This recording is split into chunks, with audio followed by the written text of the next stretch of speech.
அல்ஹம்துலில்லாஹி ரப்பில் ஆலமீன் வஸ்ஸலாத்து வஸ்ஸலாமு அலா அஸ்ரஃபில் முர்சலீன் வமன் தபியஹும் பிஇஹ்சானின் இலா யௌமிddin அம்மா பஅத். எல்லாம் வல்ல அல்லாஹ் ஜல்லஷானஹு தஆலாவை புகழ்ந்து அவனது திருத்தூதர் ஸல்லல்லாஹு அலைஹி வஸல்லம் அவர்கள் மீது ஸலவாத்தும் ஸலாமும் கூறிய பின்னால், கண்ணியத்துக்குரிய பிரதிநிதிகளே, ஆசிரியர்களே, பெற்றோர்களே, அன்புக்குரிய மாணவ மாணவிகளே, உங்கள் அனைவருக்கும் என் சலாம். அஸ்ஸலாமு அலைக்கும் வரஹ்மத்துல்லாஹி வபரகாத்துஹு.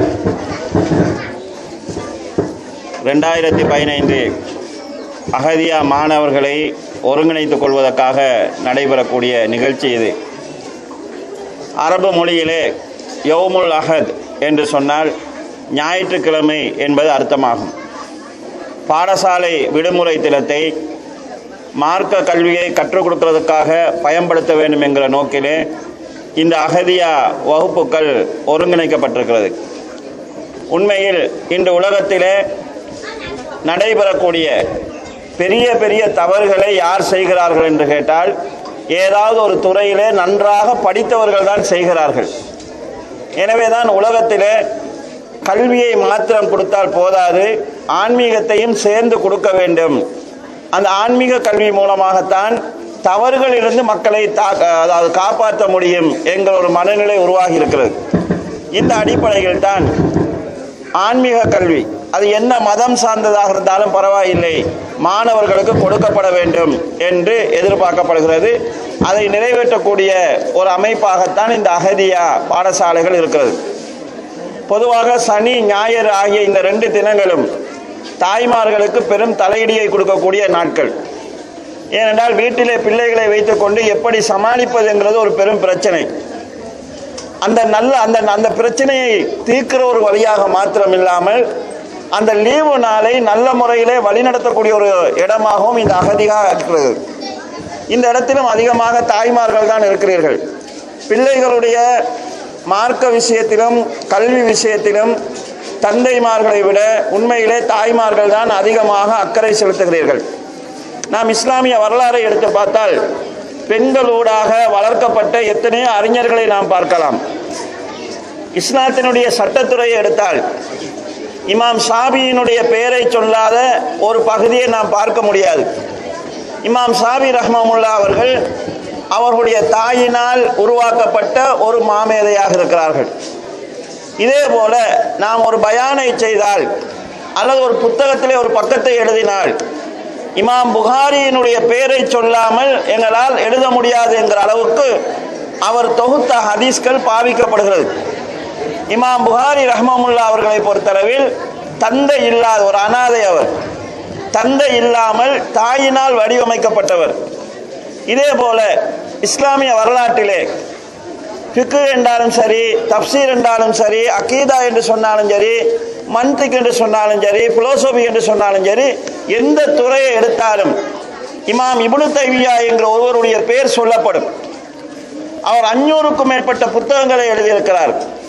அவருடைய ஒரு புத்தகம் மஜ்மு ஃபத்தாவா என்கிற அவருடைய ஃபத்வா புத்தகம், அதை 37 பாகங்கள் அடுக்கி வைத்தால் இந்த மேசையினுடைய உயரத்துக்கு இருக்கும். அவர் 500க்கும் மேற்பட்ட புத்தகங்களை எழுதியிருக்கிறார். இள வயதில் மௌத்தாகி இருக்கிறார்.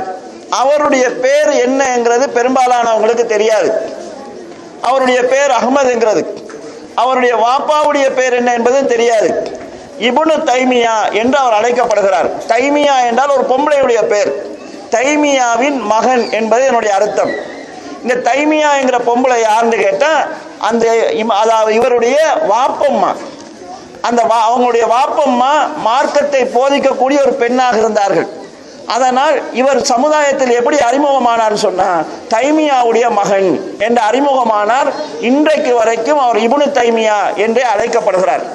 இப்படி இஸ்லாமிய வரலாறை நாம் எடுத்து பார்த்தால் நிறைய மார்க்க மேதைகளை அவர்களுடைய தாய்மார்கள் பெண்கள் உருவாக்கி இருக்கிறார்கள். ஆண்களுடைய துணை இல்லாமலேயே உருவாக்கி இருக்கிறார்கள். தந்தையினுடைய அரவணைப்பு இல்லாமலேயே இப்படி பிள்ளைகள் உருவாகி இருக்கிறார்கள் என்கிற வரலாற்றை நாம் பார்க்கலாம். இந்த அடிப்படையில் நிச்சயமாக தாய்மார்களுக்கு பிள்ளைகளுடைய வளர்ப்புல பங்கு இருக்குது. உங்களால் அதை செய்ய முடியும். பெரும்பாலும் நீங்கள் தான் ஆர்வம் உள்ளவர்களாக இருக்கிறீர்கள். உங்களுடைய தொடர்ச்சியான துஆவின் மூலமாகவும் வீட்டில் நீங்கள் அவர்களுக்கு காட்டக்கூடிய வழிகாட்டலின் மூலமாகவும் நிச்சயமாக இன்ஷா அல்லாஹ் ஒரு நல்ல சூழ்நிலையை நாம் உருவாக்கலாம். அடுத்ததாக, ஏற்கனவே அகதியாவினுடைய அதிபர் அவர்களும் இந்த பாடசாலையினுடைய அதிபர் அவர்களும் ஒரு விஷயத்தை சொன்னார்கள். குழந்தைகள் என்பது அல்லாஹ் தந்த அருள், அதே நேரத்தில் அல்லாஹ்வுடைய சோதனையும் தான்.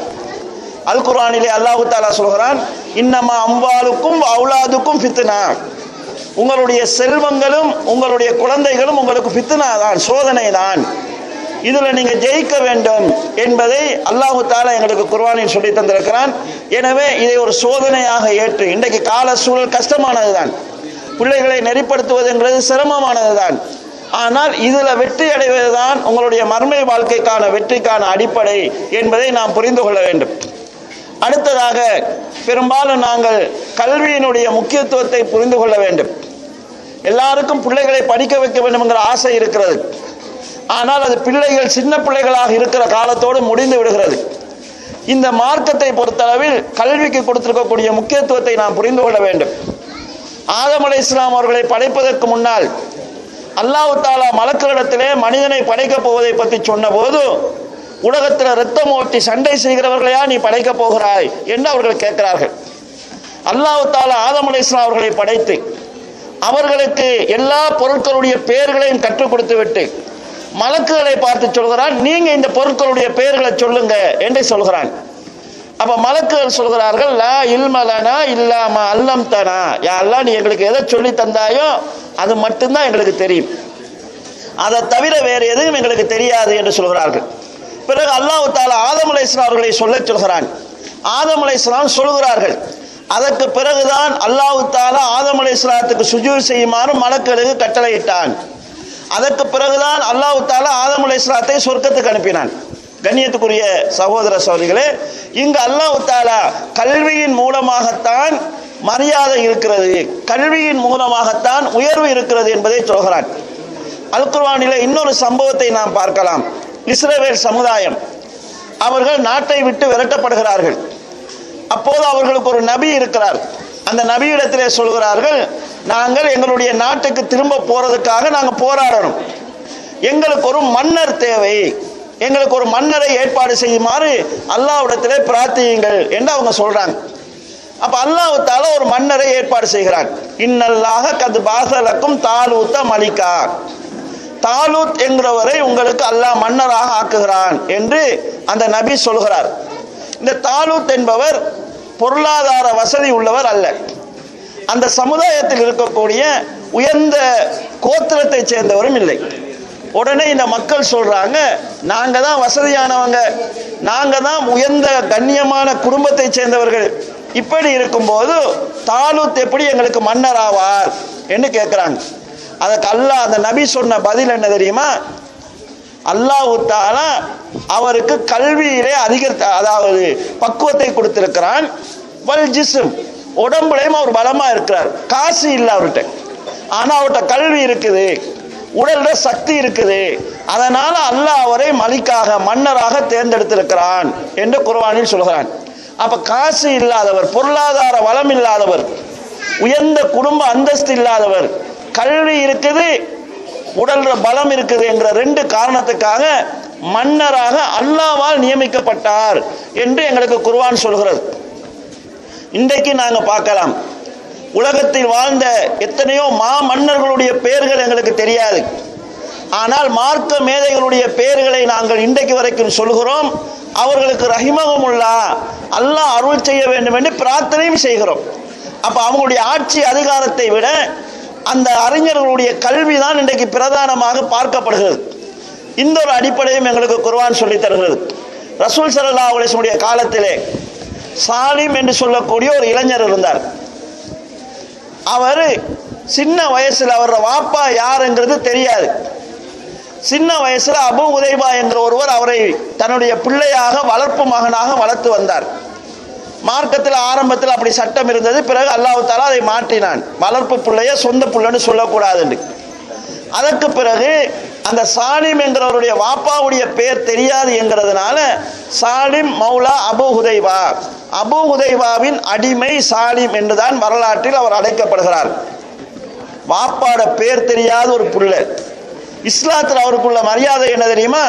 நபி ஸல்லல்லாஹு அலைஹி வஸல்லம் சொன்னார்கள், நீங்க யாராவது குர்ஆனை உரிய முறையில் அல்லாஹ் இறக்கிய மாதிரி ஓதணும்னு ஆசைப்பட்டா 4 பேர்கிட்ட படிங்க. அந்த 4 பேர்ல வாப்பாட பேர் தெரியாத இந்த சாலிமும் ஒருவர்.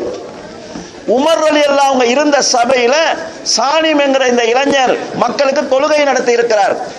உமர் ரலியல்லாஹு அவங்க மௌத்தாகிற போது சொல்கிறாங்க, 6 பேரை நியமிச்சுட்டு போனாங்க, இந்த 6 பேர்ல ஒரு ஆளை கலீஃபாவாக எடுத்துக்கொள்ளுங்க.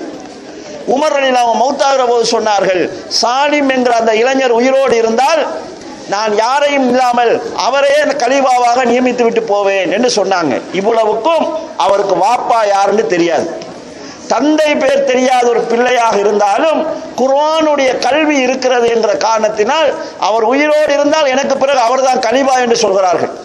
அந்த அளவுக்கு இஸ்லாத்தை பொறுத்தளவில் கல்விக்கென்று முக்கியத்துவம் கொடுத்திருக்கிறது. இதை இந்த முஸ்லிம் சமுதாயம் புரிந்து கொண்ட காலத்தில், விளங்கி கொண்ட காலத்தில் உலகத்தில் முஸ்லிம்கள் தான் உயர்வாக இருந்தார்கள்.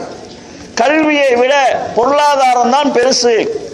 கொஞ்சம் கொஞ்சமா படிச்சு கொஞ்சம் சம்பளம் எடுக்கிறத விட பிசினஸ் மூலமாக பெரிய பணக்காரனா ஆகிடலாம் என்ற சிந்தனை எப்ப இந்த உம்மத்துல ஊடுருவிச்சோ, எப்ப பணத்தை வச்சு மக்களை மதிக்கிற மனநிலை உருவானதோ, எப்ப குடும்பத்தை வச்சு மக்களை நிர்ணயிக்கக்கூடிய நிலைமை உருவானதோ, அன்றிலிருந்து தான் முஸ்லிம் சமுதாயத்தினுடைய வீழ்ச்சியை நாங்கள் பார்க்கிறோம். எனவே கண்ணியத்துக்குரிய தாய்மார்களே, அன்பின் சகோதரிகளே, இந்த பிள்ளைகளுடைய எதிர்காலமும் எங்களுடைய சமுதாயத்தினுடைய எதிர்காலமும் கல்வியிலும் ஒழுக்கத்திலும் இருக்கிறது. கல்வி விவகாரத்தில் கூடுதல் பங்களிக்கிறதுக்காக பாடசாலை விஷயத்தில் நாம் கூடுதல் கவனம் செலுத்த வேண்டும். ஒழுக்க விவகாரத்தில் நம்ம கூடுதல் வளர்ச்சி ஏற்படுவதற்கு மார்க்கத்தோடு சம்பந்தமான மதரசாக்கள், அகதியாக்கள், பயான் நிகழ்ச்சிகள், பள்ளிகளுடைய நிகழ்ச்சிகள்ங்கிறத நாம் அவங்களை இணைத்து விடுகிறதுல கவனம் செலுத்த வேண்டும். இது ரெண்டிலும் நாங்கள் கவனம் செலுத்துகிற போது நிச்சயமாக நல்லொரு எதிர்காலத்தை நாம் எதிர்பார்க்கலாம். எனவே அந்த விஷயத்திலே நாம் உறுதி கொள்ள வேண்டும். இந்த பிள்ளை உங்களுடைய மர்மை வெற்றி மாத்திரமல்ல, உலகத்தில் கடைசி காலத்தில் நீங்கள் நிம்மதியாக இருக்க போறதும் இந்த பிள்ளைகளுடைய ஒழுக்கத்திலும் கல்வி வளர்ச்சியிலும் இருக்கிறது. அடுத்ததாக இறுதியாக இந்த மாணவர்களுக்காக முஸ்லிஹாத் என்கிற மாதர் சங்கத்தினால அதாவது 30,000 ரூபாய் செலவுல இங்கு புத்தக பைகள் கொடுக்க இருக்கிறதாக சொன்னார்கள். சில நேரங்களில் சில பெற்றோர்களுக்கு அது தேவையில்லாமல் இருக்கலாம், ஏன்னா அவங்களும் வசதியா இருப்பாங்க. ஒரு பிள்ளைக்கு தாய் தகப்பன் ஒன்றை வாங்கி கொடுக்கறத விட இந்த மாதிரி சபையில வச்சு கொடுக்கப்படுகிற போது பிள்ளைகள் அதை பரிசாக எதிர்பார்க்கிறாங்க. அது அந்த பிள்ளைகளுக்கு ஆர்வத்தை ஊட்டும், அகதியா மீதான அதாவது ஆர்வத்தை கூட்டுதலா இருக்கும். இந்த வகையில் உங்களுடைய இந்த பணி பாராட்டத்தக்கது. அது அல்லாமல் நீங்கள் அந்த உங்களுடைய அமைப்பால் செய்யக்கூடிய ஏராளமான பணிகளை சொன்னீர்கள். இந்த பணிகளை அல்லாஹு தஆலா பொருந்தி கொள்ள வேண்டும் என்றும் இன்னும் அதிகமாக பணிகள் செய்யக்கூடிய வாய்ப்புகளை அல்லாஹு தஆலா உங்களுக்கு தர வேண்டும் என்று நான் பிரார்த்திக்கிறேன். ஏனென்று சொன்னால் சமூக பொறுப்பு என்கிறது ஆண்களுக்கு மட்டுமல்ல, பொம்பளையோட வேலை அவங்க வீட்டோட சார்ந்தது மட்டுமல்ல, சமூக பொறுப்பு என்கிறது பெண்களுக்கும் இருக்கிறது. அதில் அதாவது நீங்கள் காட்டக்கூடிய இந்த கரிசனைக்கு நிச்சயமாக அல்லாஹு தஆலா அருள் செய்வான். இதில் நீங்கள் தொடர்ந்து கூடுதல் ஆர்வம் காட்ட வேண்டும் என்று நான் கேட்டுக்கொள்கிறேன். இந்த அகதியா அதாவது அமைப்புகளை பொறுத்தளவில் சில நேரங்களில் குறைகள் நம்ம சொல்லலாம், விமர்சனங்கள் செய்யலாம். வெளியில் நின்று விமர்சனங்கள் செய்வதுங்கிறது எல்லாருக்கும் லேசாக இருக்கும். உள்ளே இருந்து செய்கிற போதுதான் அதில் உள்ள சிரமங்கள், அதை முன்னெடுக்கிறது உள்ள கஷ்டங்கள், தடைகள், இந்த பிள்ளைகளை நெறிப்படுத்துவதில் ஏற்படக்கூடிய சிக்கல்கள் என்கிறது உள்ளிருந்து பார்க்கிற போது ஏற்படும். பார்க்கிற போது தான் அதை சரியாக புரிந்து கொள்ளலாம். எனவே இந்த பணிகளை செய்கிறவர்களை வெளியில் நின்று விமர்சிக்கிறதை விட நாங்கள் அவங்களுக்கு ஒத்துழைப்பு செய்வதும் உள்ள அவங்க என்ன அதாவது பணிகளை செய்கிறார்களோ அதற்கு அல்லாஹ்வுடைய உதவி கிடைக்க வேண்டும்ன்றதுக்காக பிரார்த்தனை செய்வதும் எங்களுடைய பொறுப்பாக இருக்க வேண்டும். எனவே சமுதாயத்தினுடைய உயர்வை நோக்கமாக கொண்டும் எங்களுடைய குழந்தைகளுடைய இம்மை மர்மையினுடைய வெற்றியை அடிப்படையாக கொண்டும் இது போன்ற அமைப்புகளுடைய சமூக சேவை பணிகளுக்கு நாம் ஒத்துழைப்பு செய்வோம், ஒருங்கிணைப்பாக இருப்போம். எல்லாம் வல்ல அல்லாஹ் ஜல்ல ஷானஹு தஆலா உங்களுடைய குழந்தைகளிடம் எனது குழந்தைகளிடம் எதிர்கால வாழ்வை ஒளிமயமாக ஆக்குவானாக என வேண்டி விடைபெறுகிறேன். வாஹிரு தஅவானா அல்ஹம்துலில்லாஹி ரப்பில் ஆலமீன். வஸ்ஸலாமு அலைக்கும் வரஹ்மத்துல்லாஹி வபரகாத்துஹு.